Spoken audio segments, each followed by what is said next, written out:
Sang master tersenyum tipis dan berkata, "Kalau begitu saya akan mencoba mengaturnya." Nyonya itu mengangguk dan terkekeh. Dia sepertinya sedang belajar seni bela diri di Villa Elsa. Ya, sang master berkata, "Bersamanya ada Raya dan Anita." Nyonya berkata, "Bakat kedua gadis ini tidak bisa dibandingkan dengan Nanako. Kecuali ada peluang besar, tidak ada peluang untuk masuk Taoisme."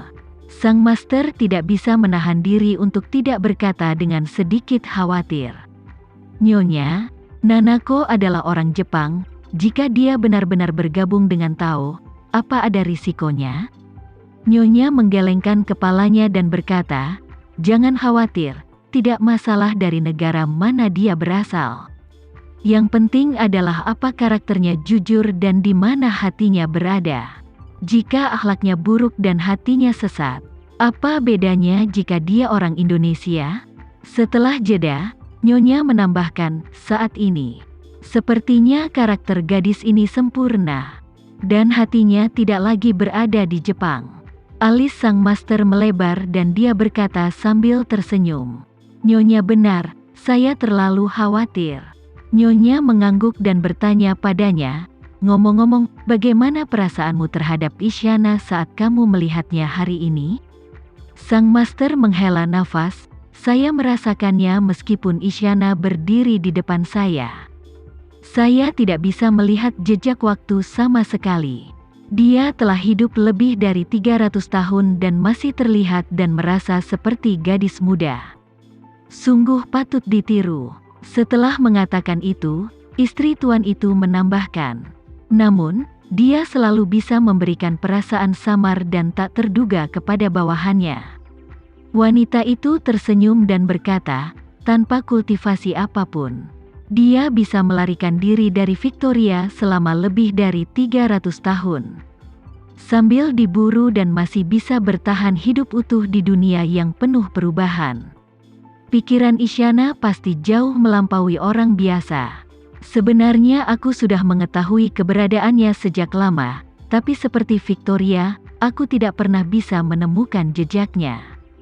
Sampai dia dikhianati oleh para pelayan di Eropa Utara. Terlihat bahwa dia lebih pintar dari yang kita duga." Sang master tidak bisa tidak bertanya, "Lalu apa dia akan menebak identitasmu di masa depan?" Nyonya berkata, "Pasti. Selama kita bisa menghubungi mereka nanti, itu hanya masalah waktu." Sang master dengan cepat bertanya, "Nyonya, apa Anda siap?" Nyonya menggelengkan kepalanya, "Belum. Jadi selanjutnya kita akan ekstra hati-hati dan tidak akan meninggalkan petunjuk apapun." Sang master mengangguk dan berkata, "Nyonya, kita akan tiba di bandara sekitar 40 menit. Para kru siaga kapan saja. Apa pendapat Anda tentang pengaturan rutenya?" Nyonya tampak sedikit terharu dan bertanya, "Di mana mereka?" Tuannya tahu bahwa wanita itu bertanya tentang Tama dan Isyana, jadi dia segera berkata, "Mereka masih ada di sana.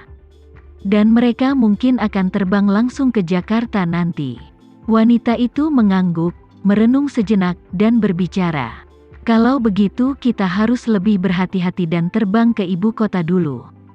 Setelah sampai di sana, ganti pesawat lalu pergi ke Jakarta. Kita masih tidak bisa menganggap entengnya di depan Isyana. Menghubunginya secara langsung kali ini sama saja dengan memberitahu mereka bahwa kita selalu mengamatinya secara rahasia.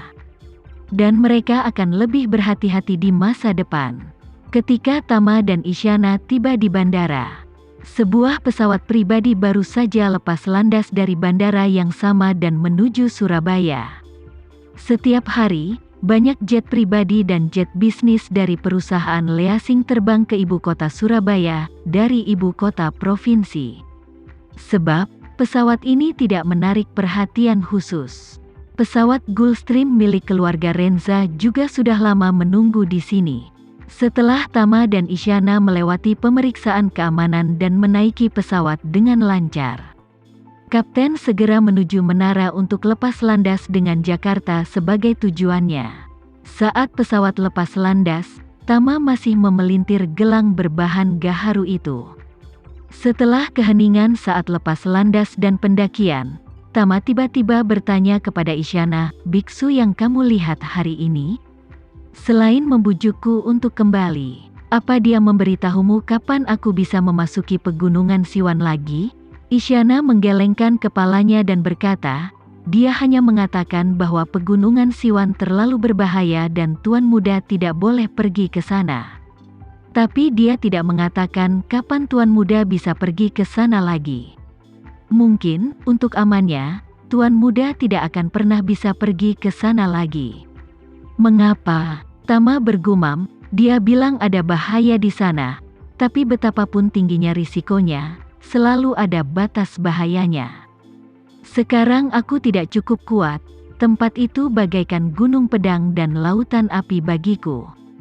Jika aku meningkatkan kekuatanku di masa depan, itu mungkin seperti berjalan di tanah datar bagiku." Isyana berkata dengan tegas, "Tuan, aku rasa di masa depan, untuk waktu yang lama, jangan berpikir untuk kembali ke pegunungan Siwan.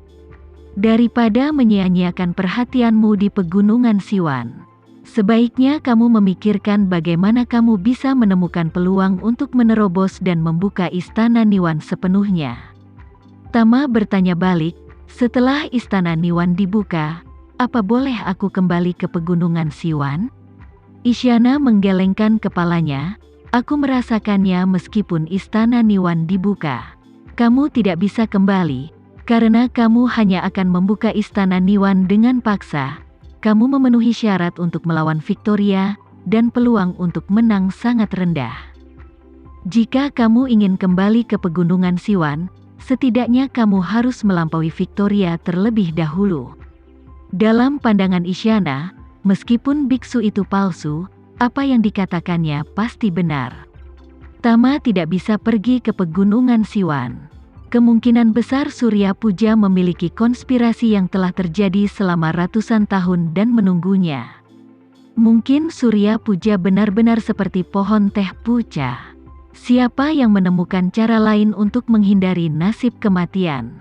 Mungkin dia juga seperti pohon teh Ibu Puca, menunggu kesempatan untuk terlahir kembali. Atau mungkin, kunci kelahirannya kembali terletak pada Tama. Namun, tidak seperti pohon teh Ibu Puca, kelahiran kembali pohon teh Ibu Puca membutuhkan bantuan guntur surgawi Tama. Dan setelah kelahirannya kembali, itu juga akan digunakan oleh Tama. Namun Surya Puja tidak akan pernah pasif seperti pohon teh Ibu Puca.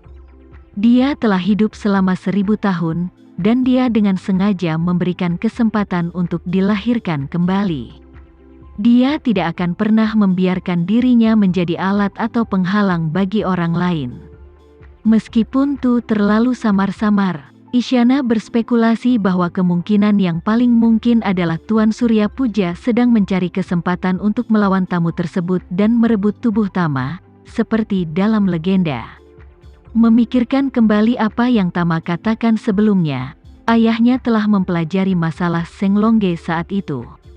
Namun Isyana sendiri hanya berspekulasi tentang keberadaan Senglongge, tapi tidak mengerti misterinya.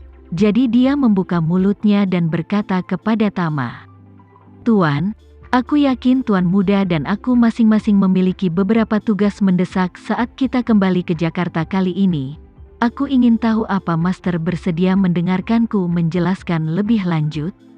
Tama berkata, "Nona Isyana, tolong beritahu aku." Isyana berkata dengan lembut, "Mundurnya Victoria hanya bersifat sementara.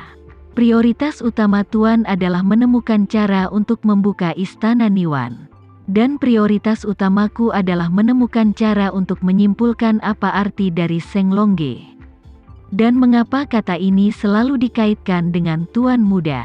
Jika kita bisa mengetahui alasannya, mungkin banyak hal yang bisa diselesaikan dengan penjelasan yang masuk akal." Tama mengangguk setuju, tapi hanya bisa menghela nafas. Membuka istana Niwan itu mudah untuk diucapkan, tapi aku tidak tahu bagaimana memulainya. Aku tidak punya cara bagus untuk meningkatkan kultivasiku sekarang. Ada banyak poin pengetahuan dan konten rumit dalam 9 kitab suci surgawi yang misterius. Tetapi tidak ada metode yang benar-benar sistematis dalam mengembangkan Taoisme.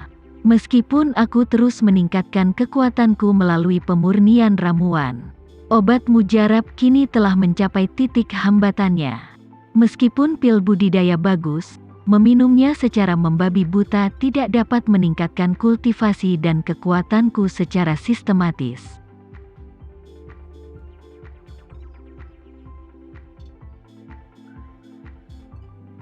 Sekian dulu ya video kali ini, kita lanjutkan lagi videonya di lain waktu.